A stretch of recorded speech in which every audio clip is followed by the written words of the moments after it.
Chers étudiants, bonjour. Je m'avais passé en revue la première série de corrections relatives au travail à faire en amélioration génétique des animaux domestiques. Il était question dans un premier temps d'estimer la moyenne, la variance, les cas types et le coefficient de variation d'une population de 50 poules connues échantillonnées dans 5 localités différentes. Ensuite, d'estimer le poids minimal de 2,5% des meilleurs animaux candidats à la sélection, puis d'identifier les animaux sélectionnés, ensuite d'estimer la covariance entre les deux variables et enfin d'estimer les corrélations ainsi que le coefficient de régression entre les deux variables. Alors, pour y parvenir, nous allons, n'est-ce pas, utiliser notre tableur Excel. Et je m'en vais tout de suite, n'est-ce pas, vous démontrer juste ce qu'il faut faire.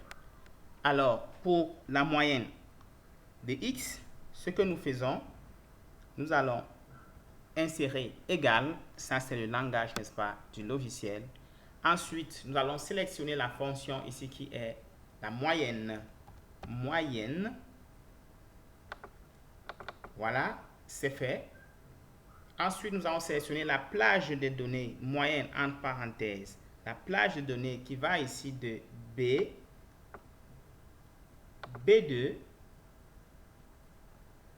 Et une fois que je l'ai fait, jusqu'à qui ici est représenté par les deux points.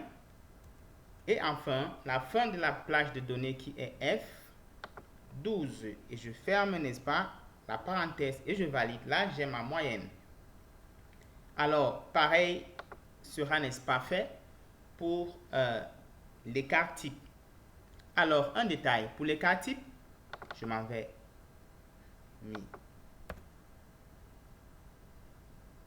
Pour l'écart type, voilà, veuillez suivre très attentivement.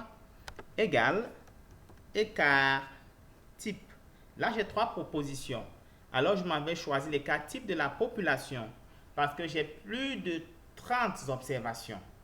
Si je choisis l'écart type de l'échantillon, effectivement, j'aurai un chiffre légèrement supérieur, n'est-ce pas, à l'écart type de la population.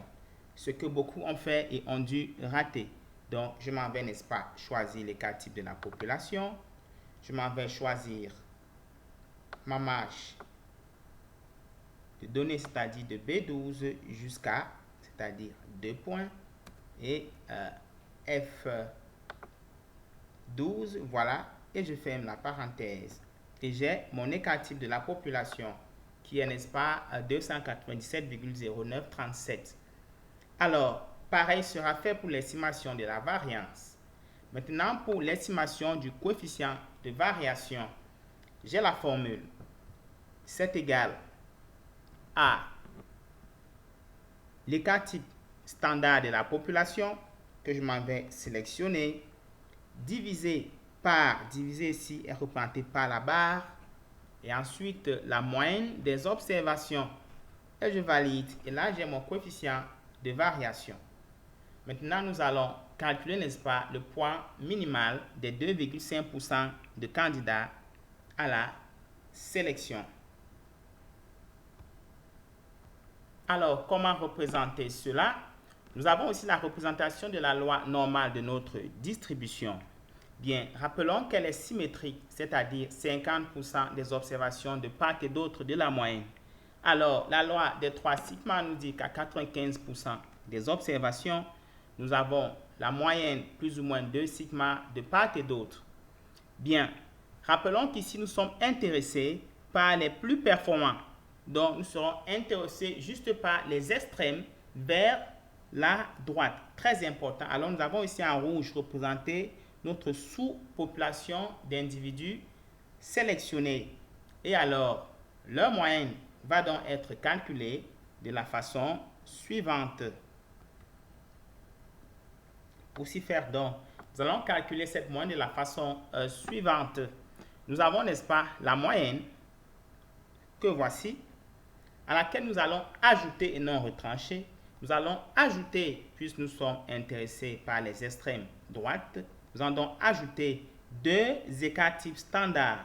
C'est-à-dire, en formule, nous allons faire 2 fois, qui est égal à l'astérisque, je m'en vais, n'est-ce pas, le faire, égale 2 fois, qui est représenté par l'astérisque, et H4, ça c'est, n'est-ce pas, la colonne et la ligne qui correspondent à l'écart type.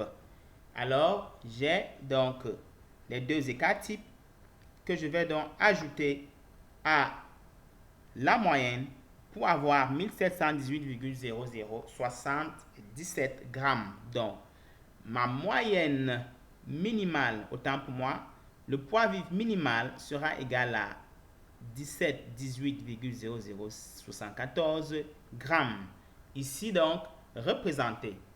Bien, en interprétation, nous constatons effectivement que la valeur la plus élevée de poids vif de nos poules est bien inférieure à ce seuil.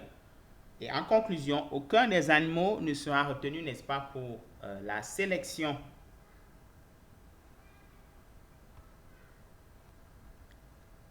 Alors, chers amis, à ce niveau, nous allons faire pareil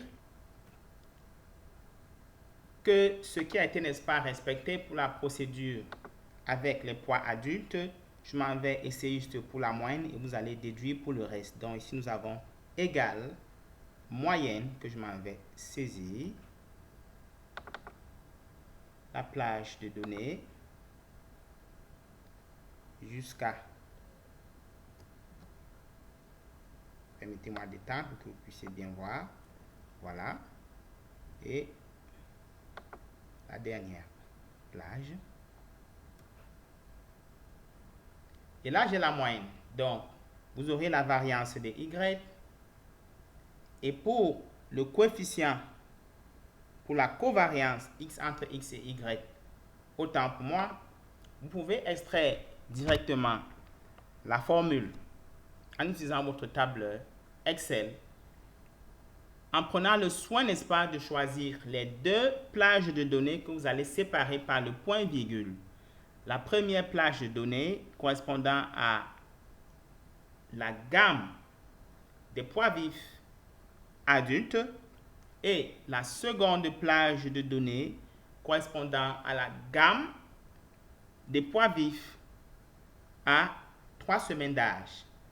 Alors, ça vous permet donc de générer tout ce dont vous avez besoin. Maintenant, pour le coefficient de régression, nous avons la formule qui nous donne donc la covariance X et Y sur la variance de X et non l'inverse, s'il vous plaît. Qu'est-ce que ça nous donne? Nous avons la covariance de X et Y divisé, représenté par la barre, et la variance de X que je m'en vais chercher plus haut. Voilà, c'est ça. Et je valide. Et là, j'ai, n'est-ce pas, le coefficient de régression qui est égal à 0,0684. Et la suite, vous l'avez. Donc, chers amis, j'espère que vous avez observé et que vous êtes prêts à reproduire ce que vous avez vu. Pour m'assurer donc que vous avez la parfaite maîtrise de ceci, je m'en vais vous donner, n'est-ce pas les mêmes données, mais des données similaires.